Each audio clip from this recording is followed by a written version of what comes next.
If you want to practice all of the new PTE questions using artificial intelligence on an online portal that has a similar marking to your real PTE exam, head over to masterpte.com.au to create a free account. Here, you can practice all 4 sections separately and receive instant feedback for all of your speaking, writing, reading, and listening. You can also view and compare your answers with others who have already succeeded in achieving a high score. Download 9090 Band's template for speaking, writing, and listening. Take mock test, receive instant result, overall feedback, and in-depth analysis which helps you pinpoint exactly where you lose points. masterpte.com.au, the best PTE practice software in the world. The debt today is so high. It's 200,000 rupees. 300,000 rupees of peasants who have no capital. And they who know within a year or two, when they accumulate that kind of debt, they will never be able to pay back. Where is the debt coming from? It's coming from a seed that is costing 100,000 to 200,000 rupees per kilogram, depending on what you got. Seed that used to be free, used to be theirs. Pesticides each time, the more they use, the more they have to use. 12 sprays, 15 sprays, 20 sprays. Pesticide used in just the last 5 years in the large areas of India has shot up by 2,000%. That's why the free market and globalization have brought. And since we're talking about peasants who have no money, who have no capital, they can only buy expensive seeds and expensive pesticides by borrowing. And who lended that money? The same companies that sell the pesticides, which are the same companies that sell the seeds, as you know, are now also the major creditors.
The Education Leadership Initiative was started by Dean Bob Joss of Stanford Graduate School of Business. He talked a lot about the importance of education leadership. Education leaders need to be dynamic and entrepreneurial change agents. Managing is not enough. Increasingly, leaders must rise to the challenge of changing their organizations through innovative, problem-solving strategies. So we are combining forces from our School of Education and School of Business to support the development of management skills and leadership capacity for current superintendents and other central office leaders. The purpose of School of Education is learning, while the purpose of School of Business is management. Now many institutes are providing education leadership learning opportunities, for profit or non-profit. We want to make sure that here at Stanford, we are not only delivering the services but with good quality. The program incorporates case studies and research-based presentations, discussions, and exercises. Participants also collaborate and build relationships through group work. However, they must realize that it is their own responsibility to achieve and accomplish. What others can do does not indicate what you are capable of.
Laughter is one of the greatest therapies in combating adversity, and whole communities and nations have frequently relied on humor to get them through their bleakest time.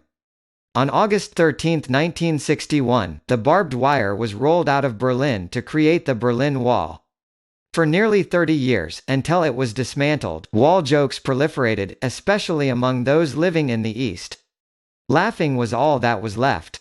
Jokes about those who rule you, and sometimes those who tyrannize you, are a form of folklore that has existed in societies as seemingly different as communist Eastern Europe, Tsarist Russia, modern Egypt, 12th century Persia, and modern-day Iran. Humor can also be wonderfully subversive. It can protect self-respect and identity. In more totalitarian societies, laughter relieves, at least temporarily, the pressures and anxiety of political oppression. Political jokes may not in themselves topple dictators, but they can provide solace. In a democracy like our own, perhaps the trouble with political jokes is that they sometimes get elected.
I had been writing nonfiction for years, actually, but secretly wanting to be a novelist.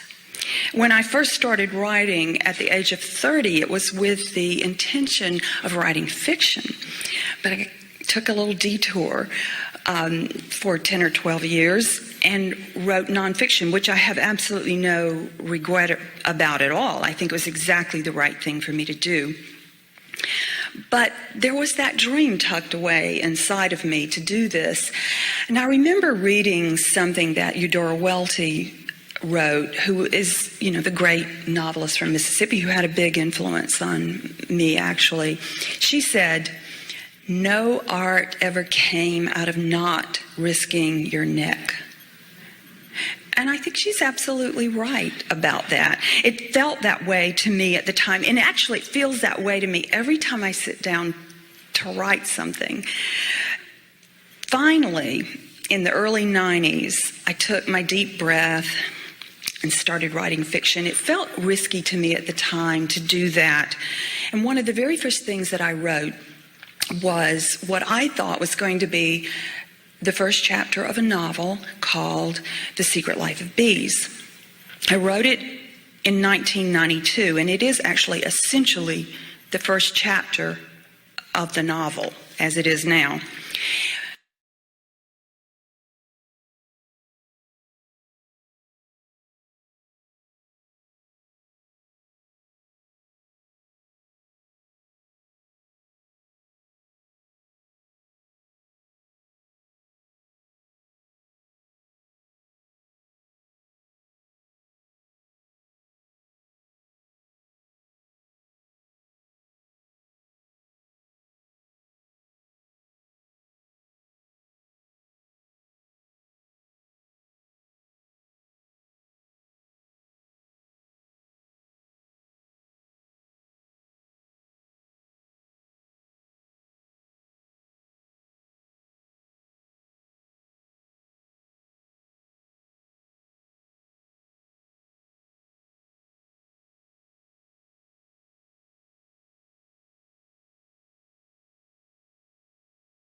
Studying law at university over 3 years gives you a really unique opportunity to acquire a much greater and much more mature level of understanding and knowledge of the law, which can be of real benefit to your career in the future. If you're not so sure if you want to study law, law can also be an incredibly helpful degree for a multitude of other careers. For example, politics, journalism, the charity sector, the United Nations. It can be a springboard to all these different types of careers. Why is this? Well, because of the way that we teach law. A law degree involves not only studying what the legal rules are, but really taking an analytical approach to the world around us. It involves thinking about why certain laws exist. Can they be justified philosophically? How have they developed historically? What social goals are they trying to serve? And how should the law develop in the future? So here at Cambridge, we're not just studying what the law is. We're talking about what the law could be, what the law should be.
Last week we talked about how people recognize objects and really how well people recognize objects, given how difficult the problem is, given how objects can be seen in all different sorts of illumination, in different positions, in different angles.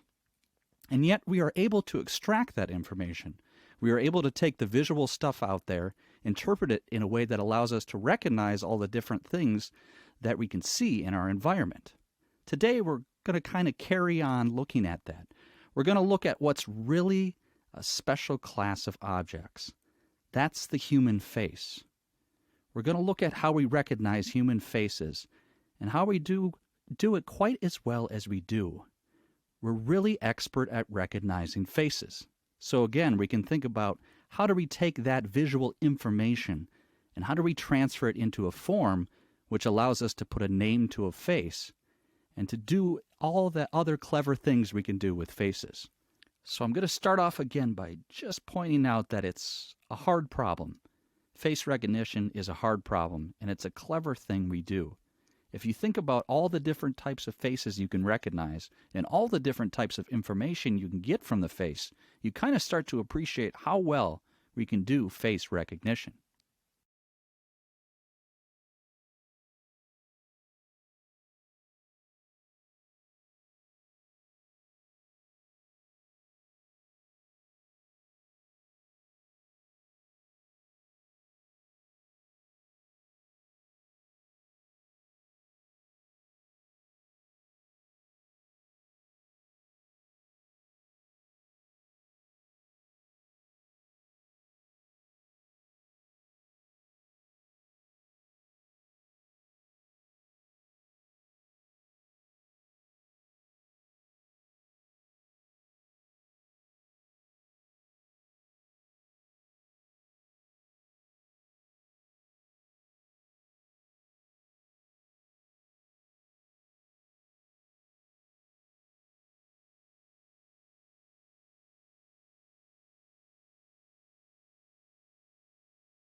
According to the information from skeletons, as we don't have the real people to study on, our ancestors in Stone Age hunted animals for food instead of planting their food. That's why there was a wide variety of food. But the lifestyle was still difficult because they had infection diseases later. Although they had produced hundreds of food, the quality of diets was not good at all.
Talent is premium, and there is a war for talents in 1990s because of the talent shortage. Companies and countries are recruiting young talented people from different countries and sending young people to universities. Some young people immigrated after they graduated from the university. They compete with local students. Countries and organizations should put talents at the primary positions. The collapse of loyalty makes employees happy to change their workplace for higher income. There are three reasons. First, the change of nature of economy leads to increase in the talents demand and skills needed. Second, the shrinking labor force after the baby boom causes less supply of skilled workers, and the retirement of baby boomers will cause a shortage of experienced workers. Third, there is also a mismatch between what schools are producing and what companies need.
What's the literal definition of risk? Business schools use risk analysis. So what do you mean by risk? And we need a dictionary. When you look at the dictionary, this is literal definition of risk. What it says is, the definition, for example, the possibility of injury, a dangerous element or factor, chance of, degree or possibility of such loss, and so on. So risk has two parts. As you look at the literal definition of risk, one part is the consequence of some kind of particular danger, hazard loss, and the other is about the probability of it, the chance and consequence, okay? And then, at least just as English language concerns, when you look up the word of safe and safety, which you'll earn as, it's a little bit of a loop, a little circular argument that free from harm or risk, secure from danger, harm, or loss, the condition of being safe, and so on for all. And what do we take out of it? At least when we talk about safe, at least in English language, we are talking absolute something is safe or it sounds safe.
You've got sound receptors in your ear,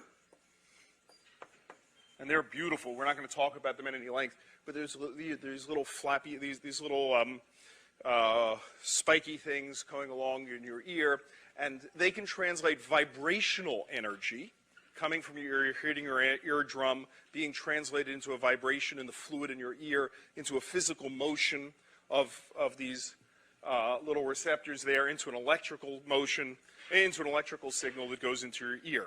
So all that's pretty impressive stuff. We're not going to talk about the details of it, but I invite some of you who want to learn more about this, particularly MIT students, I think, find receptors to be really quite remarkable.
If you want to practice all of the new PTE questions using artificial intelligence on an online portal that has a similar marking to your real PTE exam, head over to masterpte.com.au to create a free account.